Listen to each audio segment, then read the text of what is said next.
કોઈનો જવાબ ન આવવો પણ એક જવાબ છે. બસ આટલું સમજતા વાર લાગે છે. કોઈ આપણામાં ઇન્ટરેસ્ટેડ નથી એ સ્વીકારીને આગળ વધવું બહુ જરૂરી હોય છે.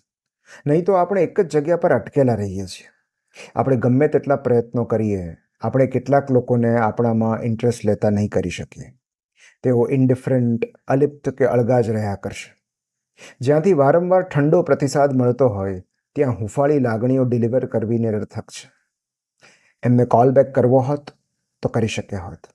મેસેજનો રિપ્લાય આપવો હોત તો આપી શક્યા હોત. જો તેઓ ખરેખર ઇન્ટરેસ્ટેડ હોત તો થોડા પ્રયત્નો તેમણે પણ કર્યા હોત.